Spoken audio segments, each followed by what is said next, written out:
The Blackwood family's annual shareholders' meeting always took place in the same room, a wood-paneled chamber on the 50th floor of our headquarters, overlooking Manhattan.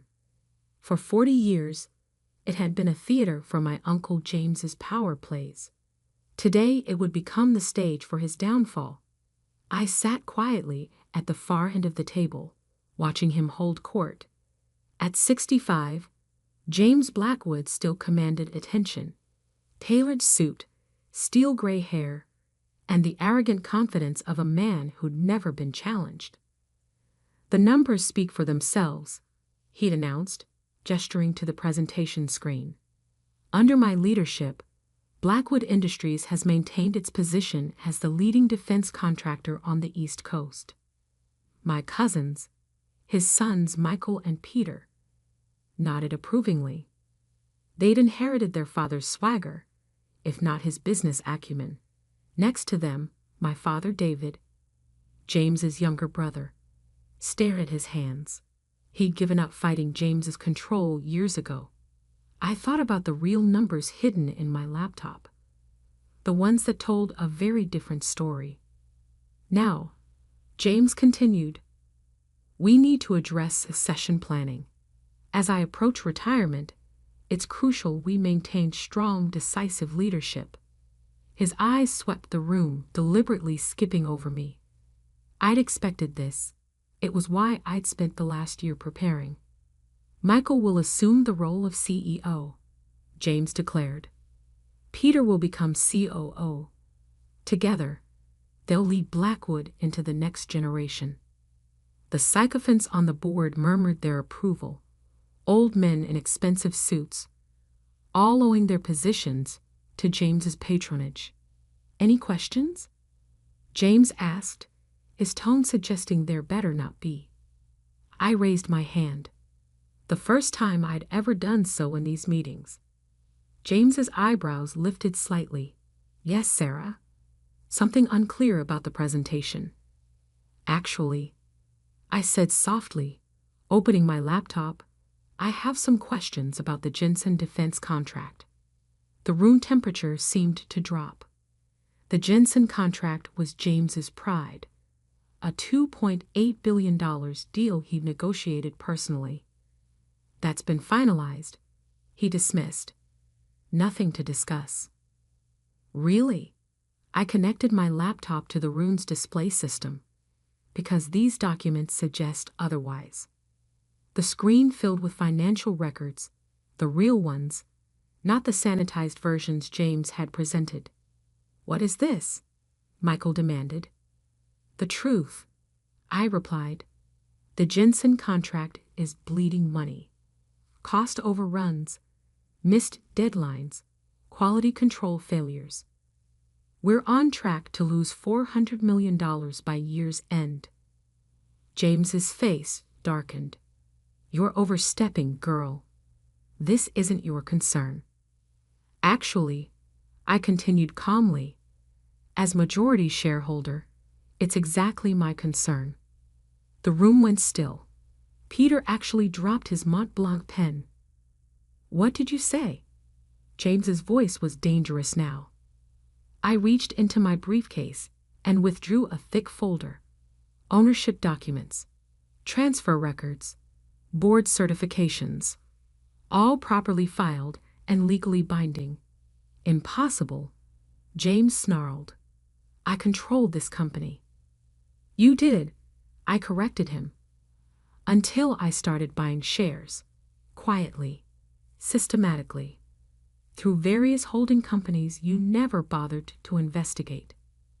I distributed copies of the documents. For the past year, I've owned 51% of Blackwood Industries.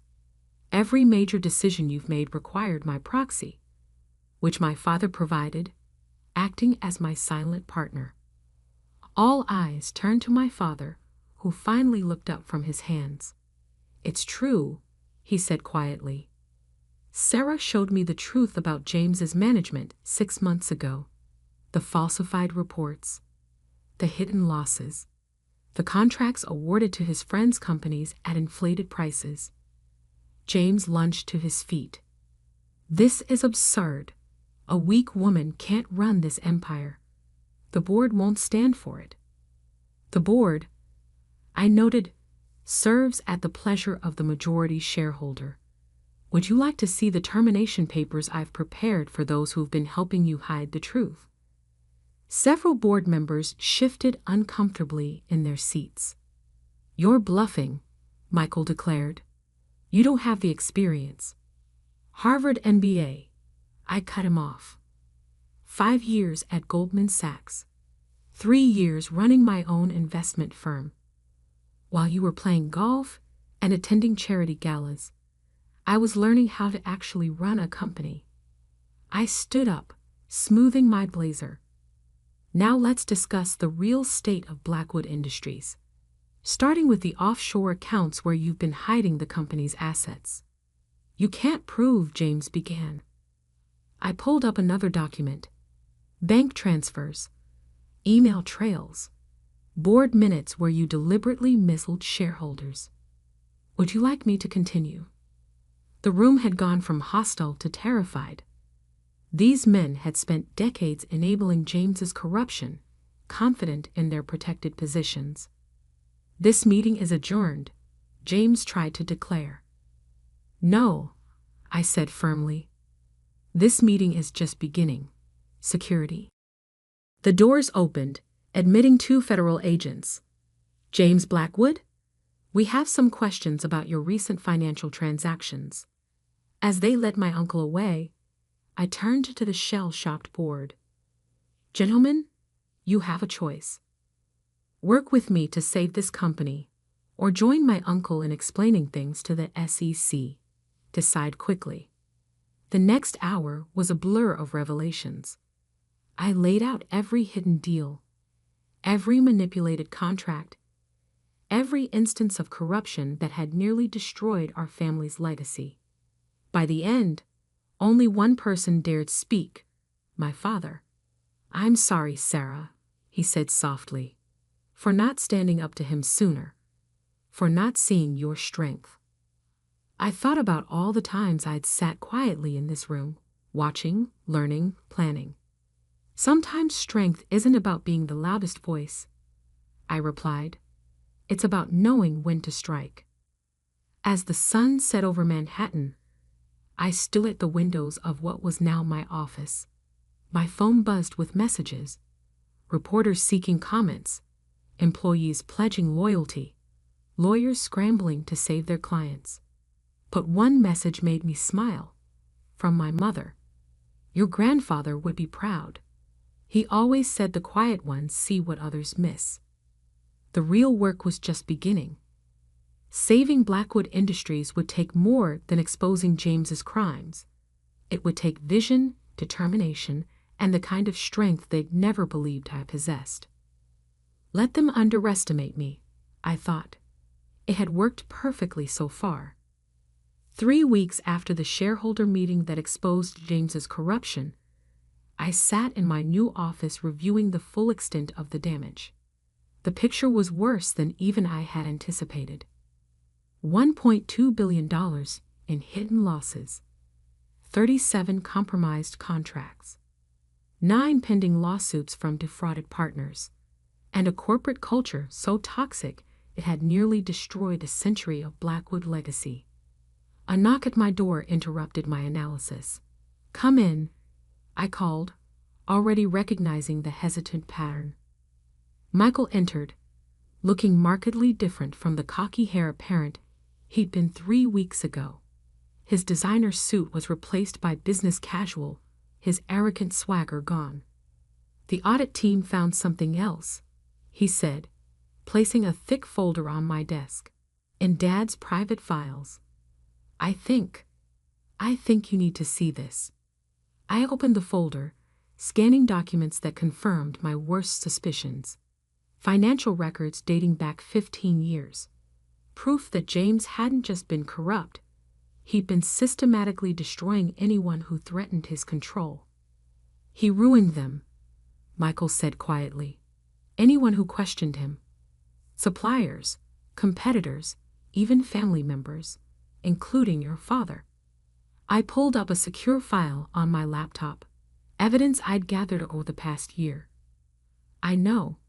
The mysterious contract failures that forced Dad out of operations, the market changes that destroyed his division, all orchestrated by James. Why? Michael sank into a chair. Why did you wait so long to expose this? Because I needed absolute proof, unshakable evidence, and, I added, studying my cousin's face, I needed to see who would choose the right side when the truth came out. Michael flinched. I didn't know about any of it. Didn't know or didn't want to know, I challenged. How many board meetings did you sit through approving contracts without questioning the numbers? How many times did you watch James destroy someone's career and say nothing? Before he could answer, my executive assistant Amanda appeared at the door. The federal investigators are here, and Peter's lawyer is calling again. Send in the investigators, I instructed. Tell Peter's lawyer that my terms haven't changed. Michael stood up. What terms? Full cooperation with the investigation, complete disclosure of everything he knows about James's operations, in exchange for a chance, one chance, to earn a legitimate place in the company. And me? Michael asked quietly. What are my terms? I studied him carefully. The past 3 weeks had changed him. The entitled prince was gone, replaced by something different. That depends, I replied. Are you ready to learn what running a real business actually means? He nodded slowly. I've spent the past 3 weeks reviewing every contract I ever approved. The mistakes I made, the damage I caused through negligence. Start with this. I handed him a file. The Jensen contract. Show me how to fix it. Not with bribes and backdoor deals, but with actual solutions. As Michael left to tackle his first real challenge, 2 federal agents entered my office. They'd been practically living in the building since James's arrest. Ms. Blackwood, Agent Torres greeted me. We've completed the initial review of the offshore accounts. I pulled up my own analysis on the screen. Let me show you what else you should be looking for. For the next 2 hours, I laid out the intricate web of James's corruption, shell companies in the Caymans, hidden partnerships with foreign entities, a decades-long scheme that had nearly destroyed everything my grandfather had built. One question, Agent Torres said as we finished. How did you manage to acquire controlling interest without him noticing? I smiled slightly, remembering the late nights spent tracking share movements, the careful orchestration of seemingly unrelated purchases. James had a blind spot, I explained. He was so convinced of his own power, so certain that a weak woman couldn't threaten him, that he never looked closely at the holding companies I created. His arrogance was his weakness. After they left, I walked to the windows, watching the city lights emerge in the gathering dusk. My phone buzzed with an incoming text from my father.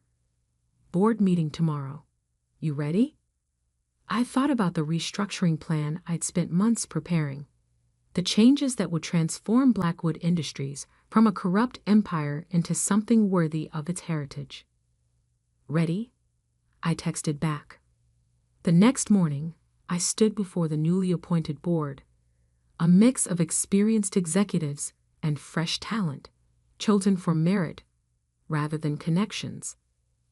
Blackwood Industries stands at a crossroads. I began. For too long, we've operated in the shadows, prioritizing power over purpose, greed over growth. I laid out my vision for the company's future. Clean energy divisions, ethical defense contracts, a corporate culture built on innovation rather than intimidation. Some of you knew about James's corruption, I continued. Others suspected but stayed silent. That ends today. I introduced new oversight protocols, transparency requirements, and accountability measures that would make fraud impossible. Those who cannot adapt to these changes should resign now, I stated firmly. Those who stay will help build something worthy of the Blackwood name. By day's end, 3 legacy board members had resigned. Good. The old guard was crumbling, making way for the future I'd envisioned. In my office that evening, Michael appeared with his analysis of the Jensen contract. I found a way to salvage it, he said, presenting a detailed plan.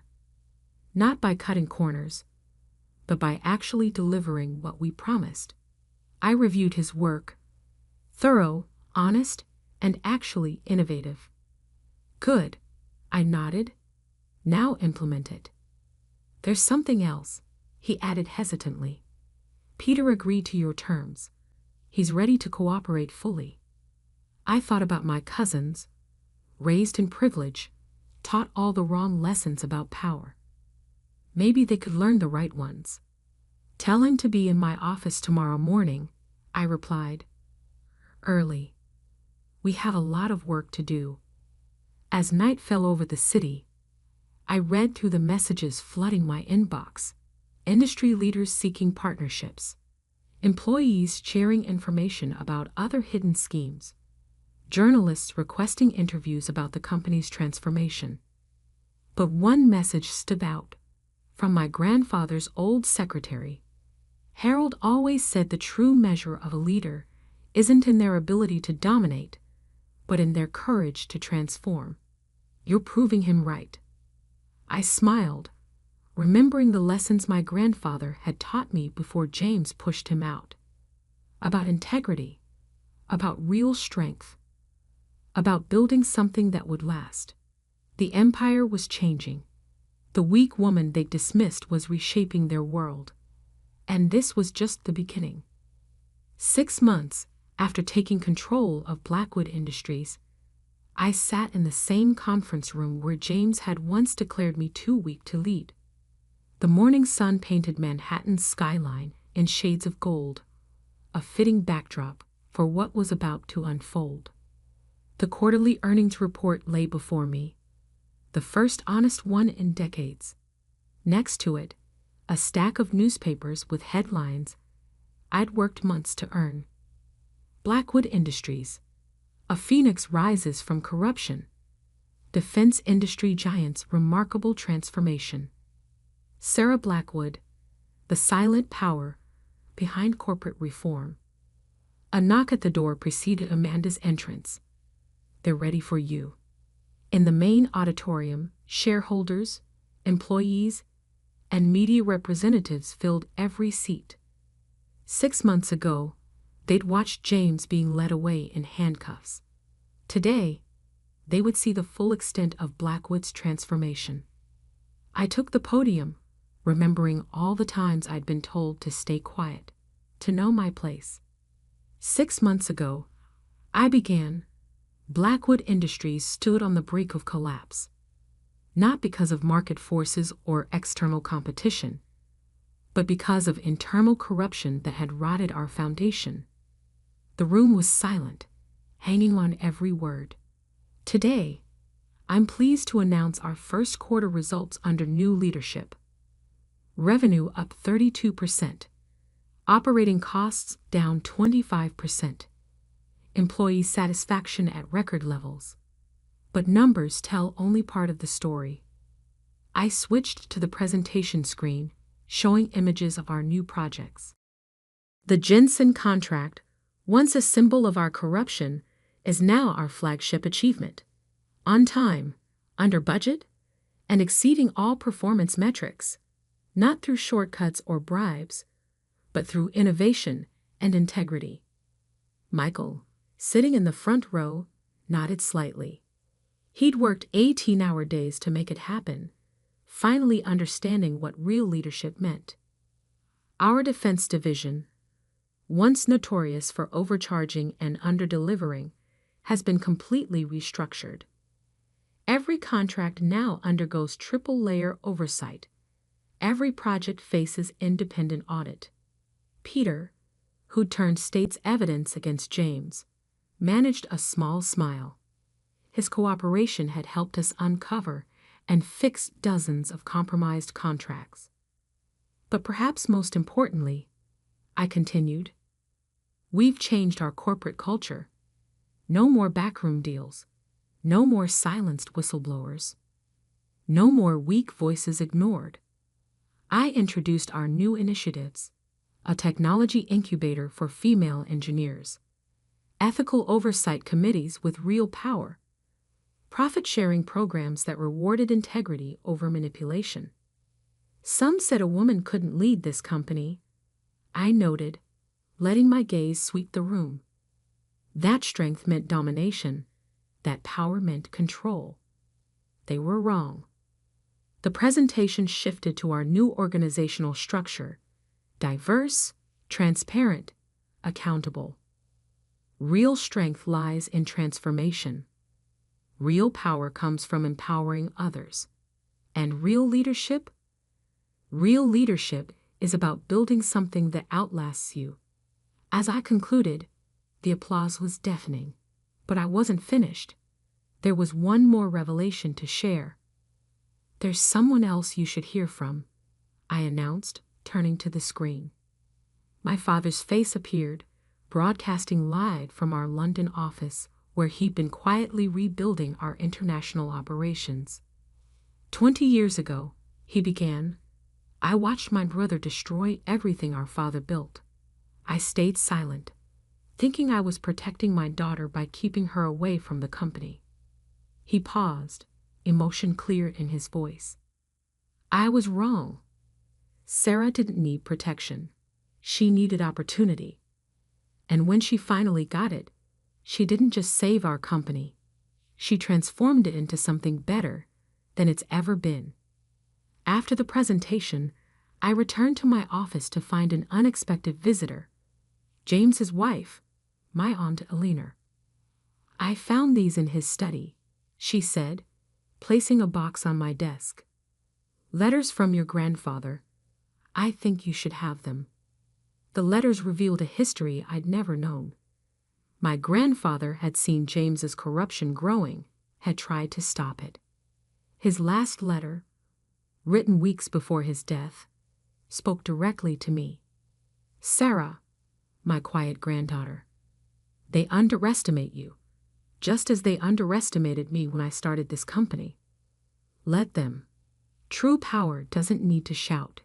It builds. It grows. It transforms. Watch. Learn. And when the time comes, show them what real strength looks like.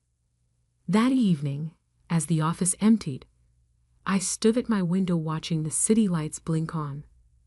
My phone buzzed with messages. Michael sending the latest project updates. Peter sharing new evidence for the federal investigation. Board members confirming tomorrow's strategy session. But one message made me pause. From a young engineer in our new incubator program.